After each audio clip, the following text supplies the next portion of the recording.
یہی فاروق اعظم رضی اللہ تعالی عنہ جب مدینے میں قحط پڑتا تھا، بارشیں بند ہو جاتی تھی، تو حضور کے روضے پہ جاتے تھے.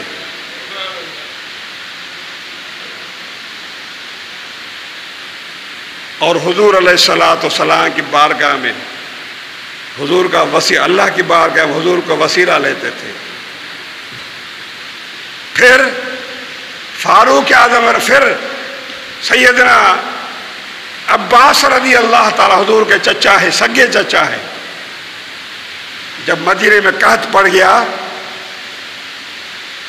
تو پھر سیدنا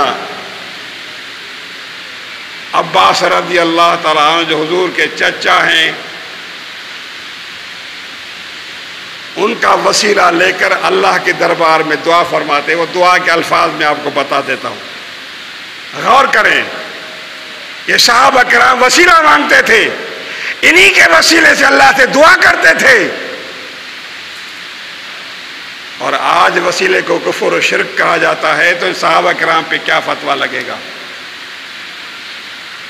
تو حضرت سیدنا عمر فاروق نے کیا دعا فرمائی؟ فرمایا اللہم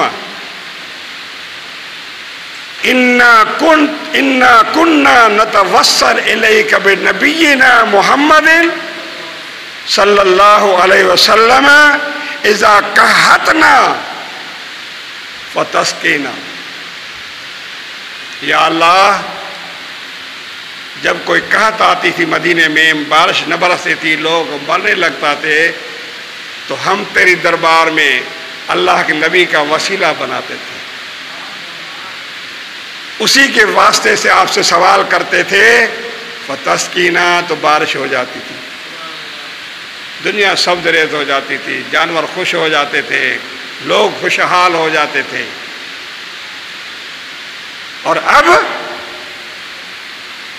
ان نتوسل الیک بام نبینا فاسقنا.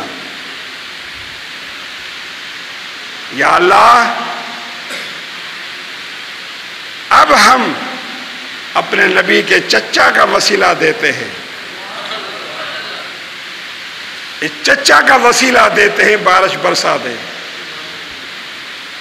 فیسقون، بارش ہو جاتی تھی. یہ کیا تھی؟ یہ محبت تھی، یہ عقیدت تھی. حضور کی اولاد سے، حضور کے خاندان سے پیار تھا. ان کا وسیلہ لے کر اللہ کے دربار میں دعا کرنا کہ مولا ہم تو مجرم ہیں، گناہگار ہیں، کچھ بھی ہیں، ہم نبی کے چچا کا واسطہ دے رہے ہیں، اسی کے واسطے سے دعا قبول فرما.